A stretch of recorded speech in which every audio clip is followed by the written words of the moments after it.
From contract knowledge to negotiation mastery.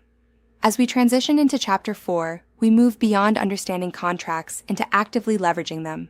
Up to this point, you have learned how contracts are structured, how they perform, and how they are enforced. Now we shift into strategy, how to use that knowledge to negotiate stronger deals for your clients. Negotiation in commercial real estate is not about winning or losing. It is about positioning your client in a way that aligns with their goals while managing risk.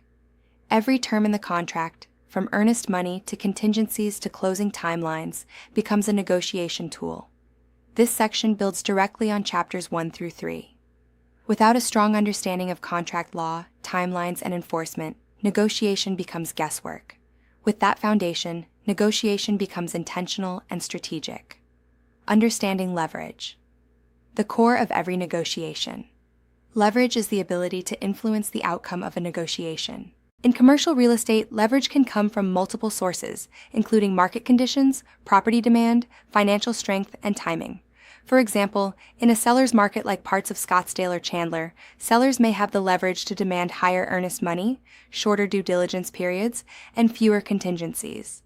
In a buyer's market, the opposite is true. Buyers can negotiate more favorable terms and protections. Agents must evaluate where the leverage exists in each transaction and adjust their strategy accordingly.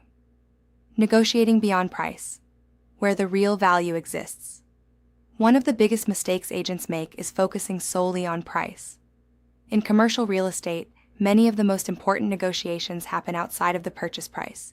Key negotiable terms include due diligence period length, earnest money amount and release timing, financing contingencies, seller concessions or credits, closing timelines and extensions, representations and warranties. For example, a buyer may agree to a higher purchase price in exchange for a longer due diligence period and stronger contingencies. This may ultimately provide greater protection and value than negotiating price alone. This approach reflects a deeper understanding of contract structure and risk management. Structuring offers to stand out. In competitive situations, how an offer is structured can be just as important as the price.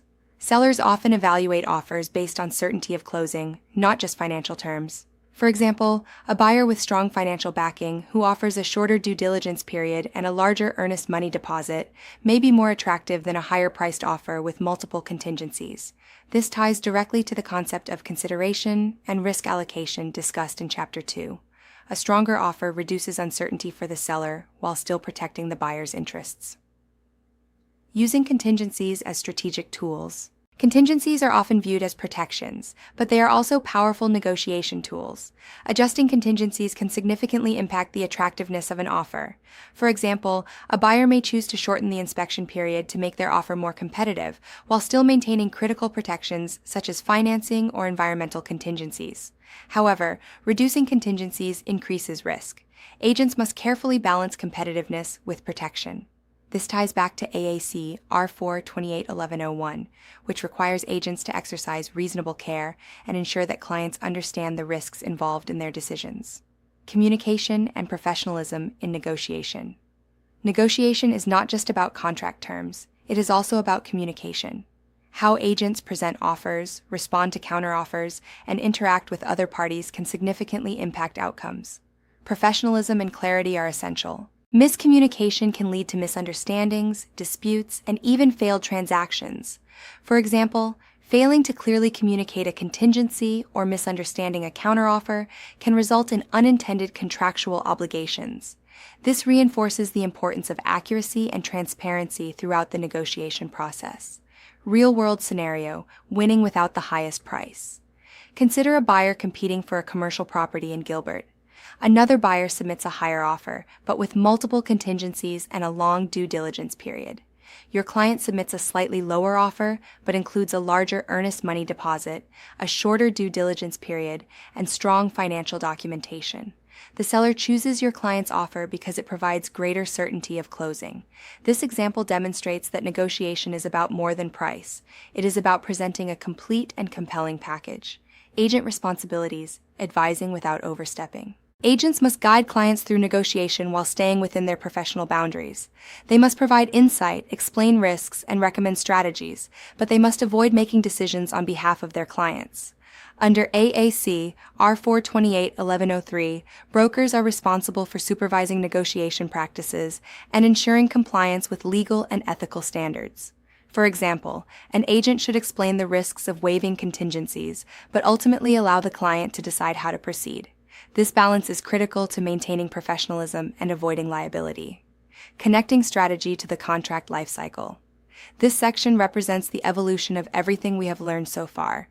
Contracts are no longer just documents, they are tools. Timelines, contingencies, and disclosures all become elements of strategy that can be adjusted to achieve specific outcomes. As we move into the next section, we will explore advanced contract structuring techniques, including creative deal-making and risk allocation strategies. This is where negotiation becomes even more sophisticated and tailored to complex commercial transactions. Online discussion. Why is negotiation in commercial real estate about more than just price? Answer: because terms such as contingencies, timelines, and earnest money often have a greater impact on risk and deal certainty than price alone.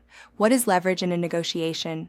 Answer: leverage is the ability to influence the outcome of a negotiation based on factors such as market conditions, financial strength, and timing.